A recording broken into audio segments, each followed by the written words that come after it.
Fifth of exercise 16.1 of chapter 16 probability.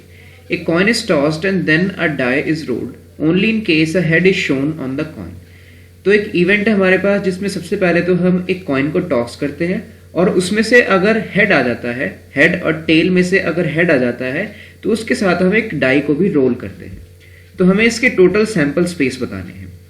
तो देखते हैं सबसे पहले कितने सैंपल स्पेस होंगे इसके. तो यहाँ पर लिखते हैं हम total outcomes of coin, total outcomes या फिर faces of coin.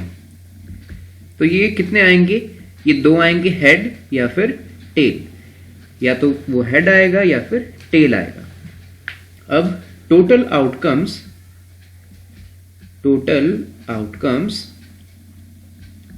Of die.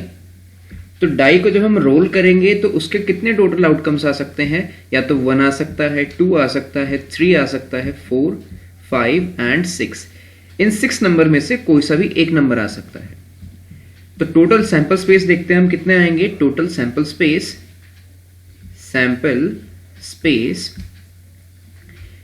तो ये हो जाएगा, अगर टेल आया हमारे पास तो इवेंट वहीं स्टॉप हो जाएगा, तो इसे हम ऐसे ही लिखेंगे. और अगर हेड आया तो तब हम डाई को रोल करेंगे. तो इसके पॉसिबल आउटकम हो जाएंगे H1, H2, H3. हमने हेड फेंका और इसके साथ 3 आ गया, तो ये है H4, H5, H6. तो ये है इसके टोटल पॉसिबल आउटकम्स. एक बार फिर से देखते हैं. इसमें कहा गया कि एक कॉइन को अगर हमने टॉस किया तो अगर हेड आया तो हम एक डाई को भी रोल करेंगे. तो उसके हमने सैंपल स्पेस लिखे हैं. तो यहां पर हमने वही लिखा है, अगर टेल आया तो वो इवेंट वहीं स्टॉप हो जाएगा, अगर हेड आया तो उसके साथ हम एक डाई को रोल करेंगे. और उसके आउटकम्स क्या हो सकते हैं? H के साथ, हेड के साथ 1 आ सकता है, हेड के साथ 2 आ सकता है, इसी तरह से बाकी नंबर्स भी आ सकते हैं. तो ये है इसके sample space. Question 6. 2 boys and 2 girls are in room X and 1 boy and 3 girls in room Y. Specify the sample space for the experiment in which a room is selected and then a person. तो इस question में कहा गया है कि एक room X है जिसमें 2 बॉयज हैं और 2 गर्ल्स हैं, और एक दूसरा रूम Y है जिसमें 1 बॉय और 3 गर्ल्स हैं. तो हमें इसके सैंपल स्पेस बताने हैं जिसमें पहले हम एक रूम सेलेक्ट करेंगे, फिर उस रूम में से एक पर्सन. तो रूम X के हम टोटल फेसेस देखते हैं. इसे हम लिख सकते हैं total outcomes of room X. इससे बनने वाले आउटकम्स क्या हो सकते हैं? इसमें से हम boy 1, boy 2, girl 1 and girl 2. यहां पर 2 बॉयज हैं और 2 गर्ल्स हैं, तो इसे मैंने B1, B2, G1 and G2 से डिनोट किया है. तो ये इसके पॉसिबल आउटकम्स हो सकते हैं. अब total outcomes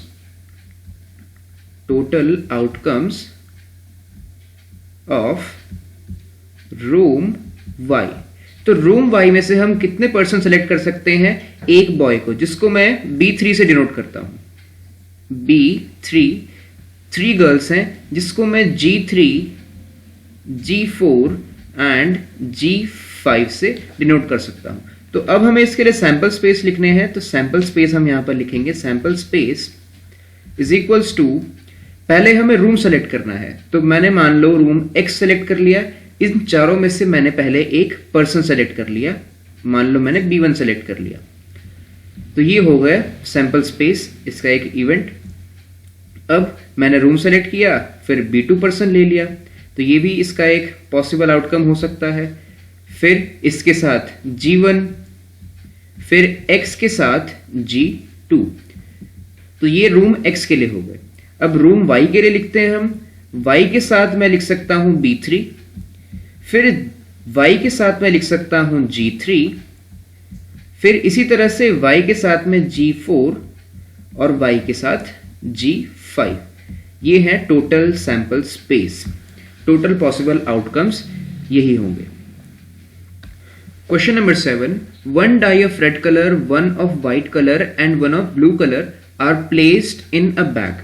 1 die selected at random and rolled.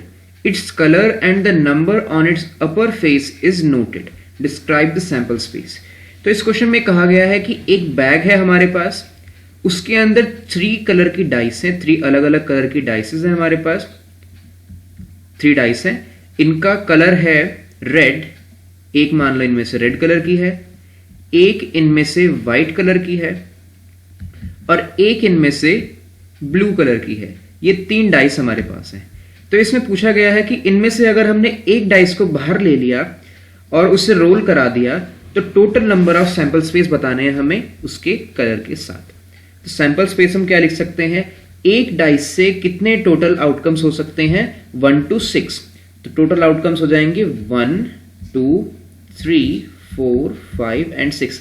ये एक डाइस से हो सकते हैं और इनका कलर मैं डिनोट कर देता हूं R से, W से और B से। तो सैंपल स्पेस इनके हम लिख सकते हैं सैंपल स्पेस। सैंपल स्पेस हम यहां से लिख सकते हैं R, रेड कलर की हम डाइस लेंगे और उसमें 1 नंबर आ गया तो मैं इसे R1 लिख देता हूं। रेड कलर की हमने डाइस ली और 2 नंबर आ गया, रेड कलर की डाइस एंड 3 नंबर।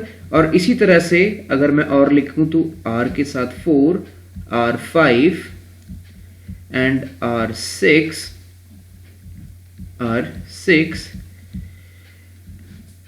और इसी तरह से 1 2 3 4 5 6 रेड कलर के लिए कंप्लीट हो गया।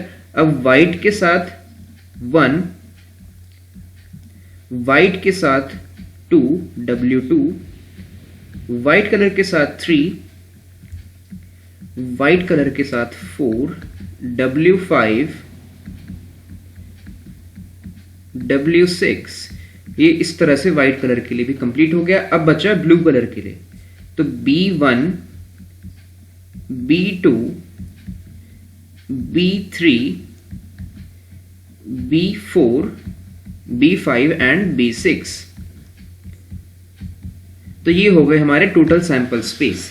एक बार फिर से देखते हैं इस क्वेश्चन में हमने क्या किया। इस क्वेश्चन में बोला गया था कि एक बैग है जिसके अंदर 3 अलग कलर की डाइसेस रखी हुई हैं जिनका कलर है रेड, व्हाइट एंड ब्लू। इनमें से हमने किसी एक को रैंडमली उठा लिया और उसे रोल करा दिया। तो total number of sample space लिखने थे, तो हमने यहां पर total number of sample space लिखे। एक डाइस में 6 सैंपल स्पेसेस हैं, एक डाइस में 6 टोटल आउटकम्स हो सकते हैं, 1 2 3 4 एंड 5 एंड 6। तो रेड कलर की डाइस के साथ 1 भी आ सकता है, 2 3 4 5 6 ये सभी आ सकते हैं। इसी तरह से हर कलर की डाइस के लिए 1 से लेके 6 तक कोई भी नंबर आ सकता है।